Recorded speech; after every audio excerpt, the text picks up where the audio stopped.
नमस्कार, स्वागत है आपका हमारे इस YouTube चैनल पर। मैं मुनमुन श्रीवास्तव आपका हार्दिक अभिनंदन करता हूं। CUET 2024 की शुरुआत हो गई है और फॉर्म भरने की लास्ट डेट नज़दीक आती जा रही है। आप भी फॉर्म शायद भर चुके होंगे और अगर आप भी ड्यू से इंग्लिश ऑनर्स करना चाहते हैं तो हमारे साथ स्क्रीन पर मौजूद हैं रिया भाटिया, जो कि गार्गी कॉलेज में इंग्लिश ऑनर्स की स्टूडेंट हैं और ये आपको बताएंगी कि किस तरह से आप CUET की तैयारी करें जिससे ड्यू में इंग्लिश ऑनर्स में पढ़ने का अपना सपना साकार हो। Hello everyone, my name is Riya Bhatia. I am a second year student at Gargi College. I am currently pursuing English honours from there. I am also part of Delhi University's Vice Chancellor internship scheme. English honours पढ़ रही हैं आप और English honours due के top 5 popular courses में से एक है। आपने CUET की तैयारी कैसे की थी इंग्लिश ऑनर्स के लिए, कुछ बताएं CUET एस्पिरेंट्स को। सर, मेरा ये फ़िक्स था कि मुझे इंग्लिश ऑनर्स ही पढ़ना है और दिल्ली यूनिवर्सिटी जैसी यूनिवर्सिटी से ही इंग्लिश ऑनर्स मुझे परस्यू करना है। तो मैंने अपना पूरा माइंड मैप, रोड मैप बनाया, अपने टीचर्स से गाइडेंस ली, सारे जो भी सब्जेक्ट्स की क्राइटेरिया होती है वो मैंने फुलफ़िल करी, अच्छी तरीके से NCERT की बुक से तैयारी करी प्रॉपरली, क्योंकि CUET का मेजरली जो एग्ज़ाम्स में क्वेश्चंस पूछे जाते हैं वो NCERT की बुक से ही होते हैं।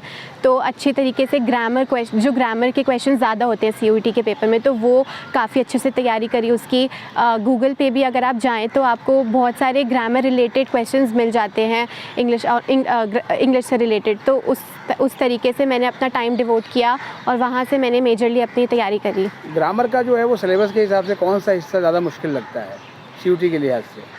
सर, मेरे टाइम पे अगर मैं बात करूँ तो एज सच पेपर की डिफ़िकल्टी लेवल नहीं थी, पेपर बहुत इजी था। सबसे पहले तो 3 कॉम्प्रिहेंशन पैसेजेस होते हैं, फैक्चुअल, नैरेटिव और लिटरेरी पैसेजेस होते हैं, जिसमें पैसेज भी आता है और पोम्स भी आ सकती हैं। उसके अलावा सर सिलेबस में सिनोनिम्स, एंटोनिम्स, वर्बल एबिलिटी के क्वेश्चंस होते हैं, rearrangement of the sentences, jumbled words, ऐसे क्वेश्चन ज़्यादा आते हैं, तो डिफ़िकल्टी लेवल इतना नहीं होता है। अच्छा, आपने जब CUET का एग्ज़ाम देने के लिए स्टडी प्लान तैयार किया था तो कैसा था आपका स्टडी प्लान? सर, क्योंकि हमारा सिलेबस 12th के बोर्ड से काफ़ी सिमिलर था तो काफ़ी हद तक हमारी तैयारी ऑलरेडी थी, बट हमने इतना टाइम दिन के 3 से 4 घंटे हर सब्जेक्ट को टोटली दिए ताकि हर सब्जेक्ट कवर कर पाएँ, क्योंकि MCQ बेस्ड पेपर था तो काफ़ी गहराई से हमें पढ़ना था NCERT बुक से। तो उस हिसाब से हमने टाइम डिवोट किया, 3 से 4 घंटे दिन का इनफ है CUET क्रैक करने के लिए, तो उस हिसाब से हमने किया। कहीं से आपने कोई कोचिंग भी ली थी इसके लिए? नहीं सर, CUET के लिए मैंने कहीं से कोचिंग नहीं ली थी। क्या इसके लिए ज़रूरत है कोचिंग लेने की? सर, मेरे हिसाब से नहीं, क्योंकि अगर आप बोर्ड्स के लिए अच्छे से तैयारी करते हैं तो एक तरह से आपकी CUET की भी कोचिंग हो चुकी है।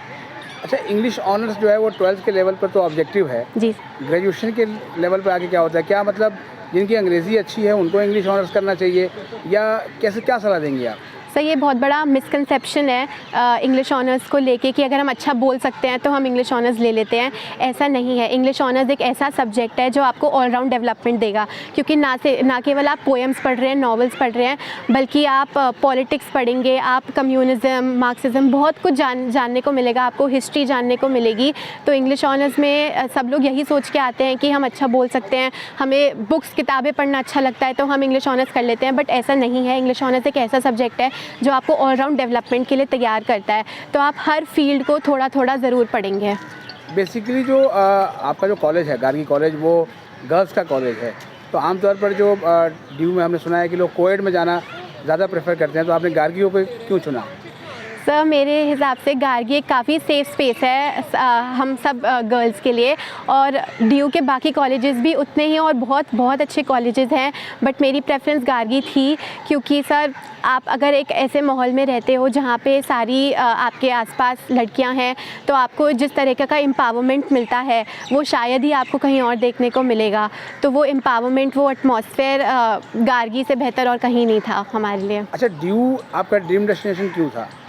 सर, ड्यू की जो जैसे मेरे काफ़ी जो मेरे सिस्टर्स, ब्रदर्स, कज़न्स हैं वो भी ड्यू से पढ़े हुए हैं, तो मैंने देखा है उनको कि किस तरह से उनका डेवलपमेंट हुआ, कैसे कितना एक्सपोजर उनको मिला, कितनी नेटवर्किंग उनकी अच्छी हुई, किस तरह की अपॉर्चुनिटीज़ उनको मिली, किस तरह का क्राउड ड्यू में आता है। तो आप हर एक पैरामीटर बोलिए उस पर 100% ड्यू वो क्राइटेरिया फुलफ़िल कर रहा था, इसीलिए मेरी ड्यू फर्स्ट प्रेफरेंस थी। अच्छा, जैसे अभी जो बच्चे सीयूटी की तैयारी कर रहे हैं तो कहते हैं कि अगर बोर्ड के लिए आपने अच्छे से प्रिपेयर कर लिया तो सीयूटी के लिए ज़्यादा करने की ज़रूरत नहीं पड़ती, कितनी सच्चाई है इसमें?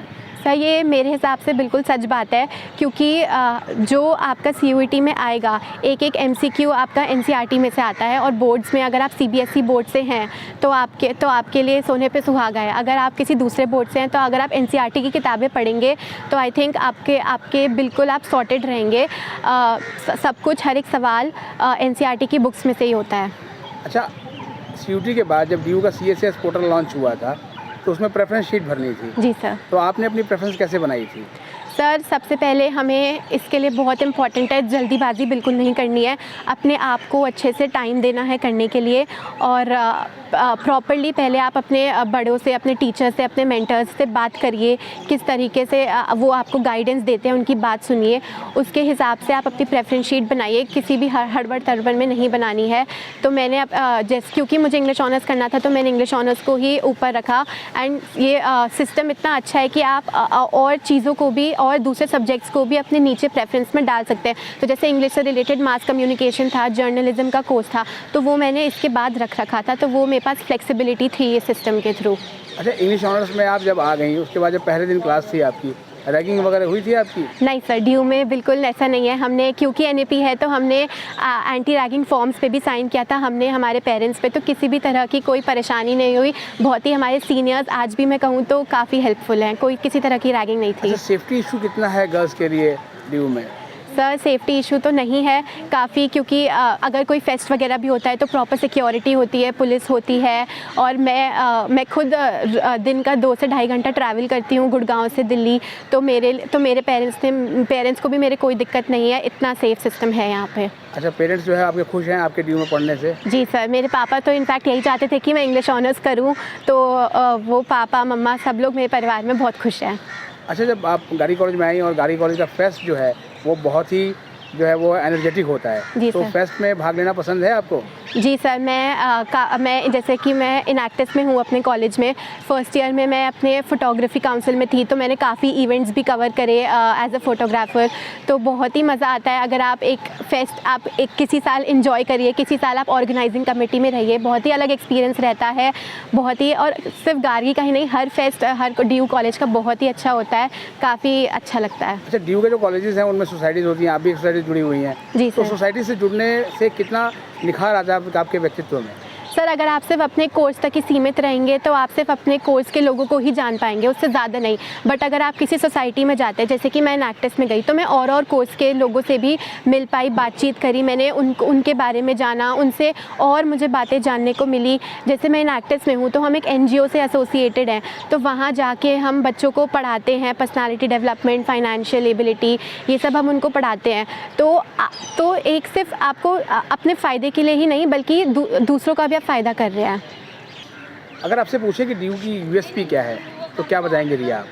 सर ड्यू अपने आप में एक बहुत बड़ा ब्रांड नेम है, वर्ल्ड क्लास एजुकेशन है, टॉप नॉच फैसिलिटी है यहाँ पे, और सबसे बढ़िया बात ये है कि आप नॉमिनल फ़ीस में आपको इतनी काफ़ी अच्छी एजुकेशन मिलती है, तो वो मेरे हिसाब से यूएसपी है। बहुत बहुत धन्यवाद रिया हमें समझ देने के लिए। Thank you sir.